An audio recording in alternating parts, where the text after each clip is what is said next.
Well,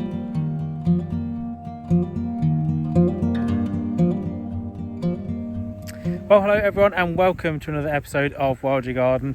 And firstly, my apologies for delaying content of late. It has been a manic autumn. I have been all over the country, left, right and centre, trying to carry out all my hay cuts, prepping and sowing all the meadow areas. I'm still on with that, along with trying to get some ponds installed as well, and all manner of landscaping projects in between. So it has been a very busy autumn so far. It's now sort of end of the first week. Well, it's actually nearer the middle of October, flying away, and I am just carrying out one of my last hay cuts.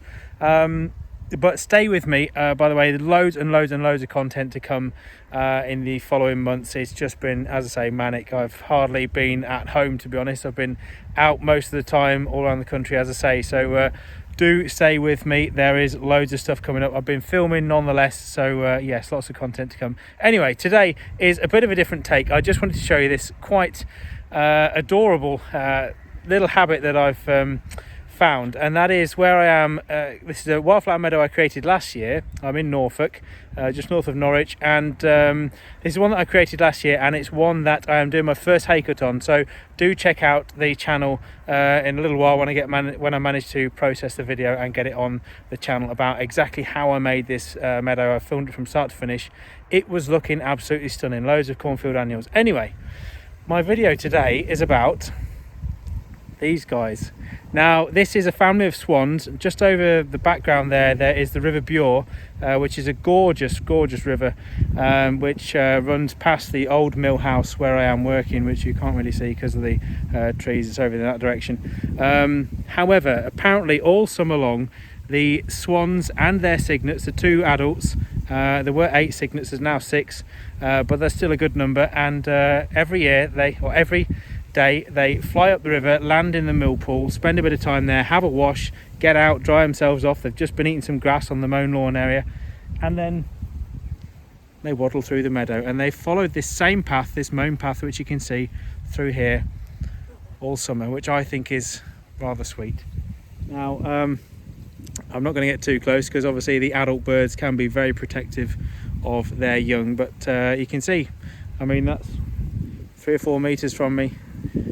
I think maybe they think by bowing their heads down they might not be seen. How sweet is that though? So we've got one adult, 1, 2, 3, 4, 5, 6, followed up by the other adult at the back. And the reason they come through here, they actually then head into this little brook or dike that runs alongside the meadow, which actually runs all the way around. Fantastic habitat.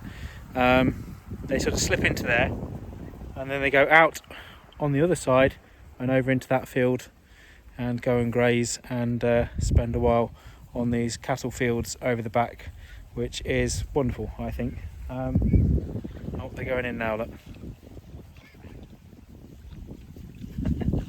These are wild birds, they're not tame.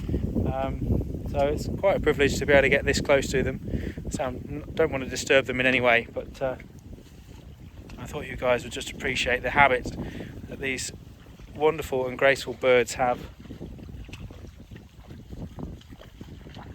Quite remarkable. So I'm going to switch around now and just see if I can get them going up the river now that they've entered the stream.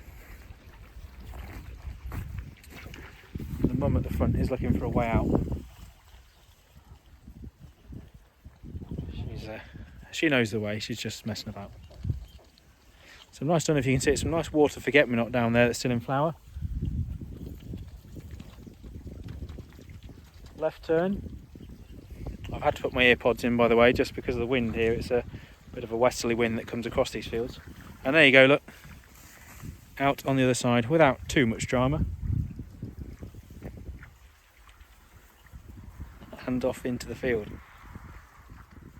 For me, one of the best things about watching nature, and I strongly recommend it to anyone, if you are new to wildlife, if you are new to the natural world, I don't mean like a newborn baby, but if you are new to the natural world and you are intrigued by it, then it's behaviour like this that absolutely just amazes me.